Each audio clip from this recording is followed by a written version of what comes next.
Okay, so today we're going to be doing how to get started in scroll saw. This isn't a how-to because I don't consider myself a professional or expert at scroll saw. It's just something I learned how to do. What I originally got into scroll sawing was because 2 years ago I blew out my knee and completely ripped my ACL and had to have it replaced.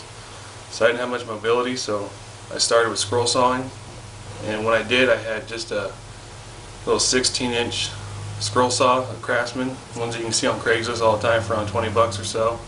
It only took pinned end blades, so I couldn't use any of the spirals, but it worked. It got me started, and I moved up to actually a 50-year-old machine, but it could do a lot more.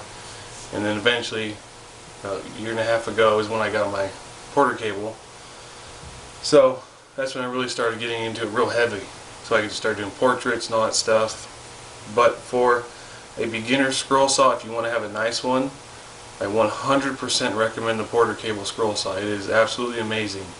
For me, I'll be honest, you can buy the DeWalt's and Excaliburs and all that stuff. I don't do enough scroll sawing to be into one of those, but the $200 machine, I've probably made $2,000 off that $200. So it's a give and take, kind of what you want to do and what you want to make. And for me, the Porter cable is absolutely perfect. But so today, what we're going to do, I know there's a lot of people that haven't done scroll sawing before. I want to get into it. So today we're going to use MDF. This is just, I think it's quarter inch, something like that. I'm not really sure. This is 3/16.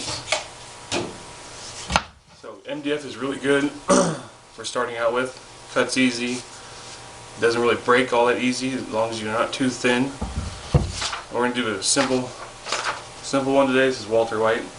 This is actually a free stencil from a pumpkin, Zombie Pumpkins website. That's where I started doing a lot of my stuff. Those real basic portraits that come out looking pretty good. So what we're going to do, we're going to spray this on and we'll get started.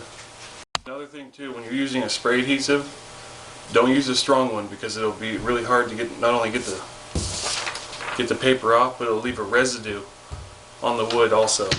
So this is just a multi-purpose. Yeah, it's a medium strength. It's not too light, because if you get too light of stuff, as you're cutting, the template will start to tear off of the wood, so you're going to lose your pattern. So I'll get that on, and we'll get on the saw.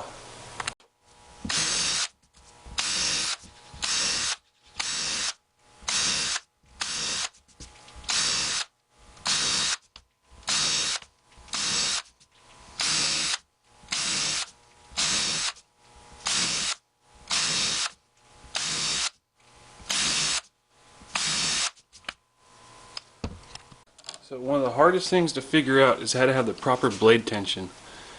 And explaining it over camera really isn't that simple, but the best way I can describe it is when you tighten it down, when you get about almost to the end of it, up here when you're tightening it down, you want to have a decent amount of resistance. But the biggest thing that you can do to figure out if it's tight enough is you take the blade and you want to have a nice sharp ping. So that's not quite there, so I'll loosen it, tighten it a little bit more. Right there.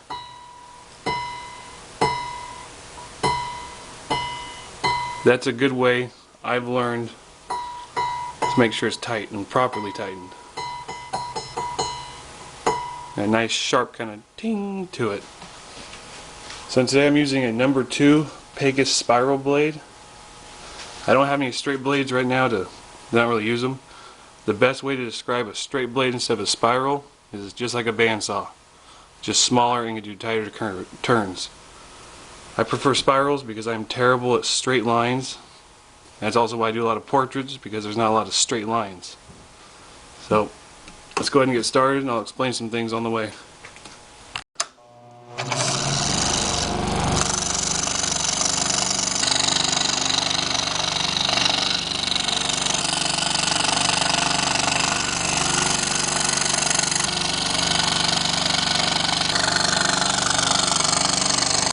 when switching the blade, it kind of takes a while to get the hang of it as to how to do it.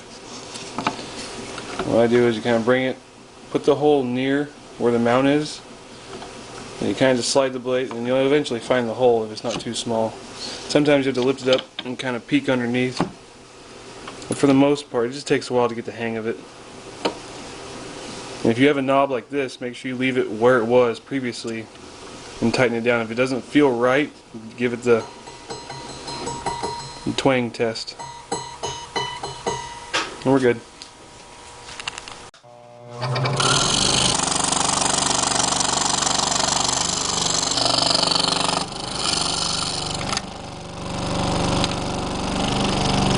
Thing too, if you got an area that's got kind of a point like this to it, if it's straight, a point, you can come back and just lightly hit it like this and bring it out.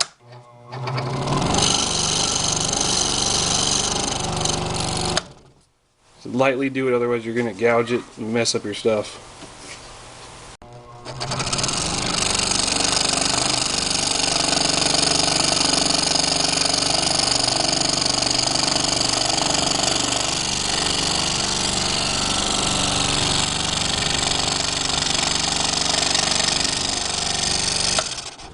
Now something else is very important when you're doing this, it's hard to hang on here, so you can use some of the cutouts as finger holds and make sure it's not too thin of an area that's going to break. So this here gives me good, here it's kind of, my hands move around, so this gives me good placement. I have my thumbs on the edges at the bottom. My ring finger here holding this edge, and a pinky on the other end. So this gives me a good secure movement, so it's not going to go anywhere. Alright, now when you get close to coming here, where you started the cut, go slow. You don't end up with a pointy ridge. You kind of hit it, but not got, right here I got a ridge. And lightly touch it. Knock that ridge off. One thing you do need to be careful about when doing a long cut, I'm going to be doing the forehead area here, is these blades actually can overheat. You can't feel it, but they do overheat, and that's what's going to cause the blade to stretch, and not only stretch, it's going to dull in the area, so you're going to push a little bit harder and that thing's going to snap. And I don't care how prepared you are or how tough you think you are, when the blade breaks and this thing starts clattering loud as hell, it's going to scare the shit out of you. There's no way around it, especially with these thinner blades. You can't even focus on it. It's going to snap right around where you're cutting, sometimes higher, because it's starting to stretch out from the heat. So you can either take it nice and slow, or just kind of slow down, let it rest for a minute, keep going. But on these long cuts, these blades can get hot and overheat, and they're going to snap on you. And this thing is going to clatter and chatter all over the place, and it's going to scare the shit out of you. There's no way around that.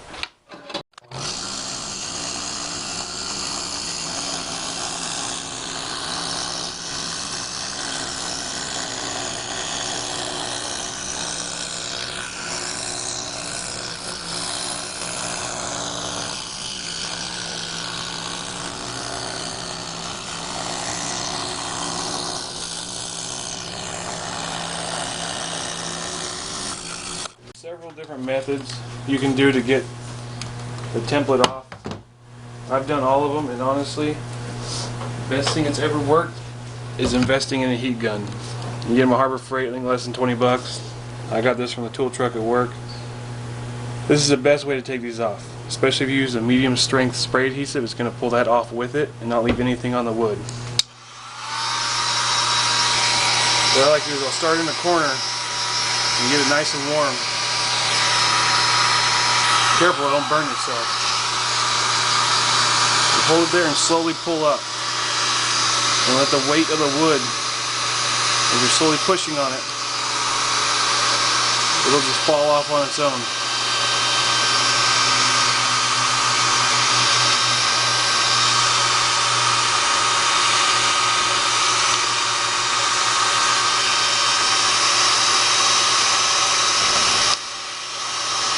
And if you're careful, you can save the template.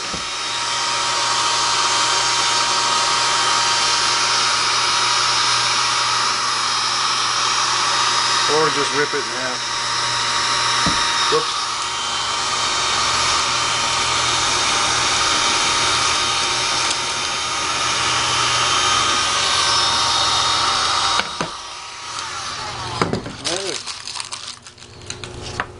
using a small enough blade, you're going to get some nice crisp lines, very little tear out on the backside. So, no residue on there. So I've already got the backer drying. I'm not sure if I want to paint this white yet or not, but I'll go grab the backer, we'll see how it looks. Backer's still drying. What I'll do is, you can see there's still some little fuzzies hanging back there. If you use plywood, it'll be a lot worse. I'll take a real coarse sanding block and just go real light. And it's going to knock all those little fuzzy pieces right off. Gotta be careful. You can see them all right here. So that when you glue it up, you're not going to have anything ugly in the background.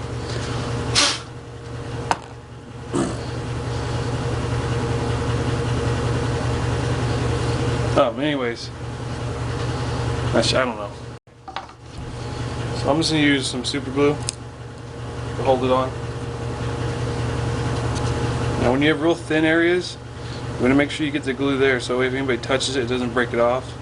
But this one's all pretty solid, so that's not a big deal right now.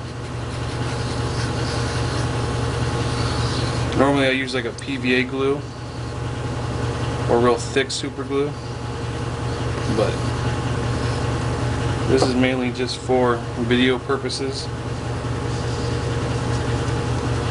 you want to make sure you line it up perfectly so everything's lined up just right. Once you feel it's good, give it a solid firm press. And there you have Walter White of Breaking Bad. Now this isn't the best template. It's free. I don't like to steal stuff that's has legal rights on it and whatnot. So it's gonna turn out pretty cool. You can see who it is. A lot of times when you're cutting stuff, you can't really see the whole picture until you're done and you put it on there. Like, let me grab one real quick and I'll show you.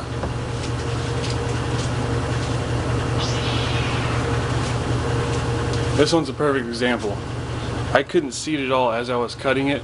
Once I got finished and put it on the backer, it turned out pretty badass. So when you're cutting things, just keep going for it. Don't stop. Just continue on, and once you get it on there, then you're going to see the whole picture and see how awesome your work really is. So, okay, so real quick, I'm going to go over some questions I got on a previous video when I said I was going to do a Q&A, but instead I kind of just did this tutorial. Joe Basement Woodworking, what type of blade do you use for lettering and what speed? I don't do a lot of lettering because, like I said, I'm not good at straight lines. But if I were to do lettering, it would just be a straight blade. I never change the speed, it's always on high. So. Luis Figuero asks, what are some features to look in a scroll saw? I'm in the market to buy one, don't know where to start. Honestly, if you have about a $200 budget, just buy the Porter cable. There's a lot of guys that say no, get the DeWalt, those are like 500 bucks. A beginner scroll saw that works great is a Porter cable. I'm not kidding, I swear by that scroll saw. If you don't have a $200 budget, Harbor Freight's got one for around 60 bucks. I think Sterling Davis had that one, and he got a kit that you could put on the head and on the bottom to put spiral blades in it. But really any scroll saw you could use. For me, the biggest thing, since I've been getting into doing bigger stuff, is having a good throat depth. Easy to change the blades. Make sure it's got a dust collector, but a little blow valve to blow the dust off. Jamie Page, JP Woodwork, blade tension. I went over that. Nope, stop it.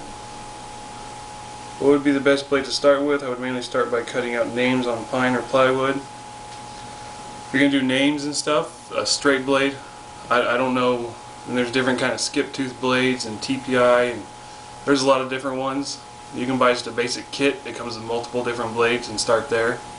Like I said, I don't use a whole lot of straight blades, I mainly spirals. Doug Reese asked that question. Stuart McKendrick, how to make pattern from a vector graphic, i.e. so the wrong piece does not fall out, or how to turn image into a usable pattern. I don't know how to do it from a vector, if they're called islands, so the pieces that aren't connected, what I do is I sit there and study the picture. If I see a spot that's not connected, I'll go ahead and draw that line, add it in there. And to make templates, there's free programs out there. I just started using GIMP. It's a free program. It's like Photoshop. You go in and change the threshold, but you still got to go in there and find the little pieces that need to stay connected and whatnot, add some extra shadowing to it. I'm not very good at it. I just started with it. Other than that, you can just type in free stencil maker in Google, or type in free, like if you want to look for Star Wars stuff, I type in free Star Wars stencils slash templates. There's all kinds of stuff out there. Just Google it and make sure there's no copyrights on it, legal issues. The stuff I sell, I make sure that it's free so I don't get in trouble, or I figure out a way to make it myself. So, hope you guys like it. I think it turned out okay. These pumpkin ones, they don't make the best scroll saw portraits, but they're free, they're good for practice. So I'd recommend the Porter Cable scroll saw, number 2 and number 4 spiral blades, and using MDF. It's all fairly inexpensive. I mean, really, it can give you a good look too. This one's just all MDF with clear coat on it. It doesn't look bad. There's plenty of ways to go about it. Honestly, just go out there and get started on it. If you don't have a big budget, check Craigslist, get a basic scroll saw. It's not going to be the best, it's going to be loud, but it's going to work. That's what I started with. So, I don't know what to say. One thing, I don't like doing this. I've never done it before. I've done it once, not a long time. I am on Patreon if you guys want to check it out. So, make it quick. I don't like doing it, but thank you guys.